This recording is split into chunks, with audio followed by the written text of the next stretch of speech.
Hi, everyone, and welcome to special simulcast, the Neil Haley Show and the Ultimate Men's Movement with our host, Dr. Jack Rocco. Dr. Jack, how are you? I know I'm, you have a topic today. You're on location, aren't you? we do, Neil. We've had a fantastic week. We spent the first part of the week, Monday, Tuesday, Wednesday, in Charlotte, North Carolina, learning to do and getting some volume in with Dr. Lauria's procedure. And then I had the pleasure or curse of meeting him. We've had a great week. Tell you more details about that later. Yeah, the police, but anyways, we've been working hard, learning a lot. I think when you come down here, my initial impression was, what am I getting myself into? I'm going to Miami Beach to work with a guy who works on primarily penile enhancement. And what exactly am I getting myself into here? And we've met before, so I did have an idea. But the science behind it, and we've spent a week of just nerding out with the microenvironment, the chemistry, and I'll let him go into this because he invented a product. He's got patents on a product which inserts and we inject small little silicone particles which create an inflammatory reaction in the skin, which your body will engulf and then go on to form permanent collagen formation, which as opposed to Juvederm or some of those Hyaluronic fillers, this will stay permanent. So I'm going to introduce Dr. Lauria and let him go into more of the details as to what he did and what we're doing. But this is what we're going to be bringing as one of our core products and our core services at the Ultimate Men's Clinic in New Bedford, Massachusetts. So it's going to be a big part of the services we offer. Go ahead, Victor. Go Take it away. ahead. I think Dr. Rocco's ready to hit the ground running. So that's a good thing. And I think it's a great service add-on to what he's doing because that completes kind of the circle of things that men need. What do men want? They want to be healthier. They want hair, and hopefully you'll do that too. We'll talk about that later. And also a larger member. That's just the bottom line and so forth. I think it should be mandatory after high school to get it. It would be a big hit, I think. But the process is simple. I want guys to know that we provide a service that's for enlargement is non-surgical. That's very attractive. It's just injection of filler, right? But it's permanent filler. That's a big difference. Like Dr. Rocco said, there's hyaluronic acids out there, Juvederms, et cetera, that work, but are temporary and cost prohibitive. Okay, so you have to do it every year. Now, if men knew about that, if that's the only choice, that's fine. But when they find someone like me, now Dr. Rocco, who has a permanent solution, that's attractive. Okay, now it becomes economical and feasible for them to do this. And how it works is this, it's very simple. In 2010, I developed this formula that has an active ingredient of silicone oil. Now, silicone oil does not work very well by itself. It has to be put in a special formulation, a special mix for it to work. So when I do this mixture and inject it, the body reacts with it and there's collagen formation. This is something that we're exploiting. We want this collagen formation. We want the body to do this, to build collagen. That's the permanent element of this. And that's how we build girth. And girth, I say, is king. Okay. Length is good, but girth is critical for sexual stimulation, period. Okay. So the process is you inject the filler, you generate collagen, you generate girth, and that girth stays there for decades. And of course, you do one, two, or three treatments to achieve the girth size you want. I usually recommend about 7 inches in circumference. That is, to me, would be near optimal stimulation for just about any female out there. Okay. And that's what we recommend for patients and so forth. Any questions so far about that? No, No, not at I'm all. No, I just, I mean, who do you see that's doing this, especially in your practice? Who's doing my procedure? Yeah. I've trained a few doctors. They're out there in the United States. So there's a half a dozen or so that are doing this I think procedure. you're referring more to the patients The, who are the coming in. patient, the patient, the patient. Yeah, Yes. Oh, okay. I've had patients as far as Singapore from all over. I just had a patient.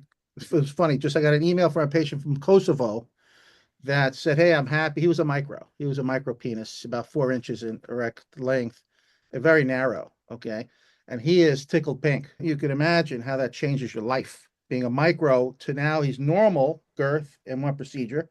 He's going to come back 2 more times to advance that. But most of my patients are from U.S. and Canada. So that's where most of my patients. Now, what do you think about as far as married versus single, straight versus gay? Do you have any statistics on that? A little history about me. I'm a religious guy. Okay. So for me, in the beginning, I wasn't going to treat unmarried people because when a young guy gets a bigger member, promiscuity isn't my thing. I'm not looking to promote that, honestly. Okay. I'm looking to get to the married guy and make his marriage great. Maybe it's good, but it can be great in the bedroom if there's some extra girth involved, right? Now, I'm okay. The reason why I just treat everybody is because I had a young kid come in and he was a micro. How can I not treat him? I had to because he wanted to jump off a bridge, this guy.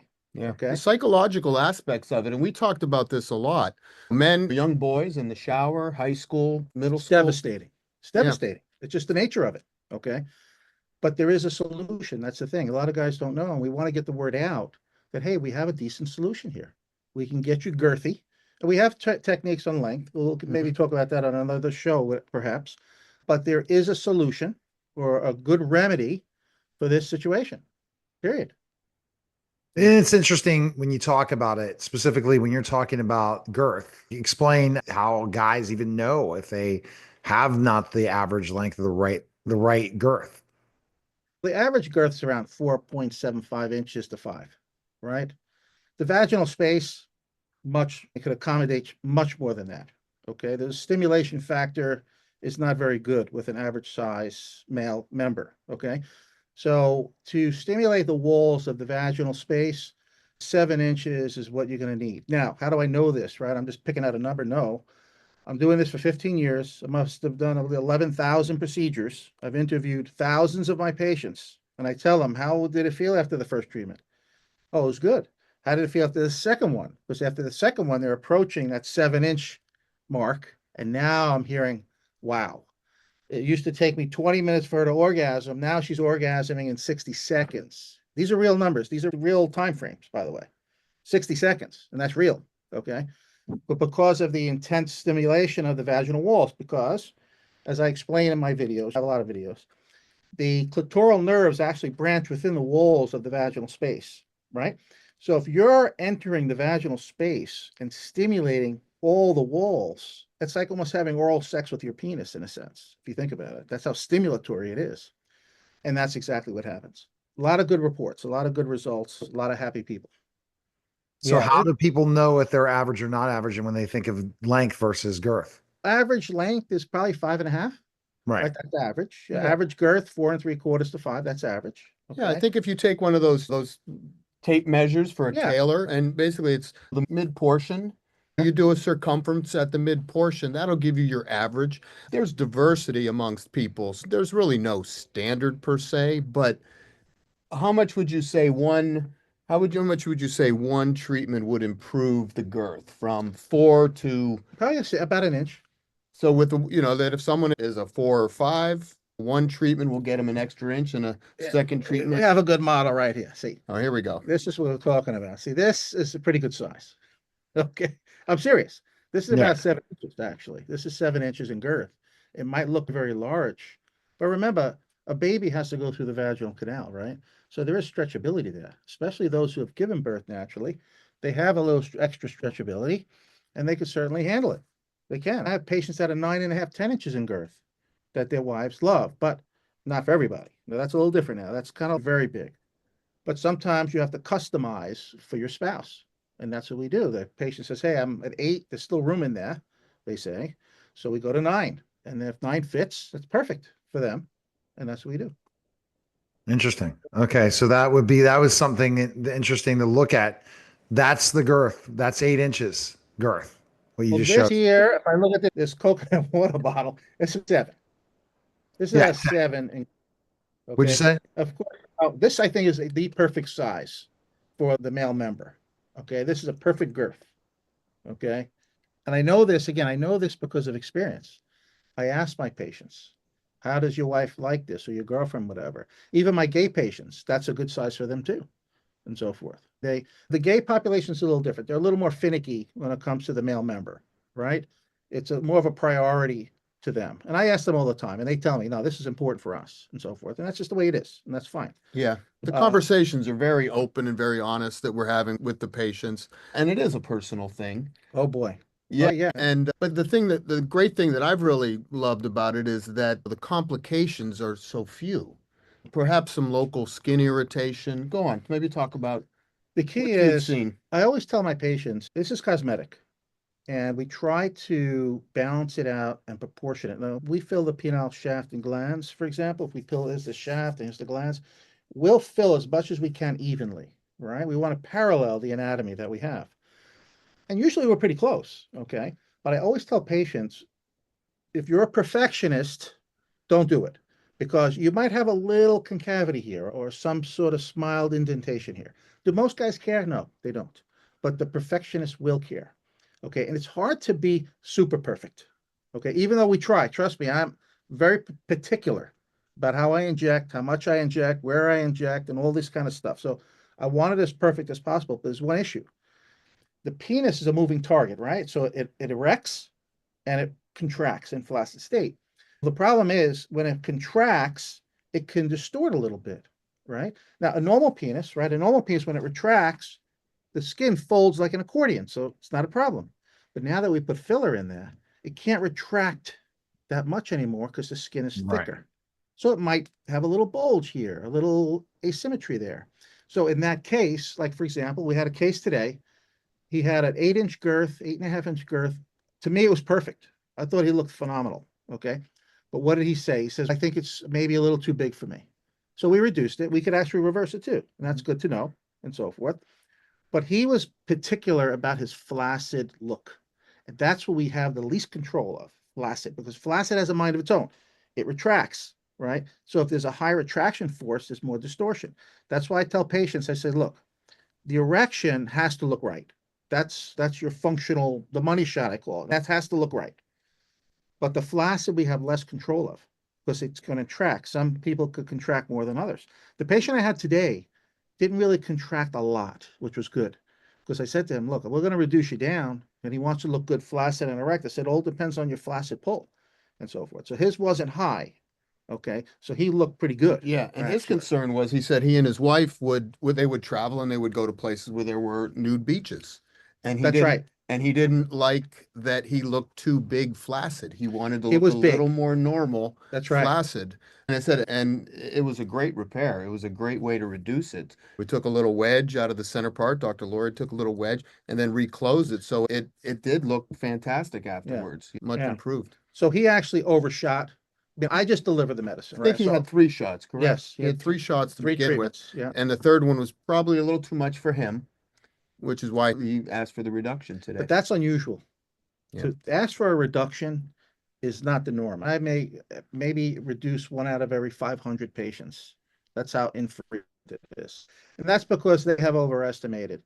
Plus, he's a little different, this patient, because he has an open marriage. So maybe he ran into a few women he couldn't fit into, and that was an issue. He didn't say it exactly, but I figured that was the case when he said that about this open marriage thing or whatever. So I have a feeling he had a problem entering because you can't. Oh, when you go over 8 inches, you have to be a little careful the size you're asking for because sometimes you're not going to be able to park that car in the parking spot there. It's just not going to happen. And I think that was one of his issues and so forth. His All right. lifestyle. So what are the costs for something like this? In my clinic, what I do is I try to, just let patients know that they need more than one treatment. And if they do that and they buy these promotional packages, 2 or 3 procedures, the price drops. Okay. So for example, usually 2 treatments in my clinic is going to be about 15,000. Okay. Sounds like a lot, but let me say something. It's permanent. As opposed to having, let's say, a hyaluronic acid Juvederm, for 2 treatments, you'll pay 14,000 and you'll have to do that every year. See, that's the value in the permanent side. Okay. So it's worth every penny. It's a phenomenal investment. I tell the young kids, I say, forget the car, get the male enhancement done. Okay. Because that's the most important. You can always get a car, but when you get this enlargement, it's going to stay with you. Okay. And it's going to make that impact. I don't really push the young kids, the married people. I like to push the married couples. You know what I'm saying? So anyway, so it's going to cost usually if you do the 2 treatments in my clinic, it's just about 15,000 and so forth. but it's long term. You see. And we also talked a lot about, because there's a number of uncircumcised patients that we ran into. And typically, Dr. Lauria prefers to do a circumcision prior to doing any enhancement, because with the extra skin, it can lead to complications and There's just, a risk. there's You know, some that's risks there. So he does usually encourage circumcision. So he'll make packages where for one treatment of the shaft and glands, along with a circumcision, maybe around 10,000, 13,000 or well, so. if someone's not circumcised, what we'll do is a circumcision and shaft supplement filler, and then they'll come back for a second treatment, full shaft, full glands for that same price. So we could take care of them, get this that loose, thin foreskin out of the way because it's problematic, causes issues, and then give them ultimately their two treatments to get their results for it. So it works very well. Works very well for them. Yeah, and it's something that's becoming more and more popular across the country. Would you say you're not the only person doing this? This is not just. This has been around for a while, actually. All other different techniques, though, and most of them were surgical years ago. Now that we have injection treatment, a lot more men would consider doing it. But the problem is also awareness. I don't think not a lot of guys still know about this. They don't think it's a thing. They say, "Well, I didn't know I could do that." Did you know? Who knew? Yeah, it's coming out more and more on social media, but you're right, for sure. And so where is the best place people we got to go to Dr. Jack now, for sure. Unless you're in Miami, go to your website. What is your website? LauriaMedical.com. Okay. And then Yeah, they can, and the product that he uses is also usable in a lot of other, we talked about this week as well, for BBLs, for instance. The same silicone product is something that we can use. And I've spent the last 2 years doing liposuction, tummy tucks. And so then this may be something that we're going to branch into to be able, or there's men with the conditions called pectus excavatum. It's like a caved in chest. It's a congenital. Dr. Lauria has treated guys with that filler. Some musculoskeletal, if you got a biceps rupture or a pec rupture, and you've got a little asymmetry in your musculoskeletal, this product can also be used to fill those physical defects, physical caverns fantastic. they have in the body. So there's a lot of different opportunities, and the fact that what is the size of the silicone particles that?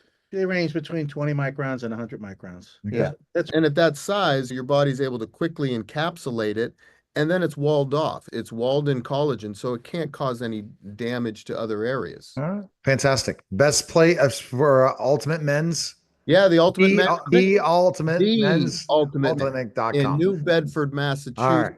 And that's also our website. And today our conversation was about cosmetics, but we also deal in function as well. So combining the function and the structure and the cosmetics. So Dr. Lauria has added a tremendous asset to the Exactly. Ultimate Men's Clinic's armamentarium. There's the word for the day. All right. That was the special simulcast of the Neil Haley Show and the Ultimate Men's Movement, guys. Take care.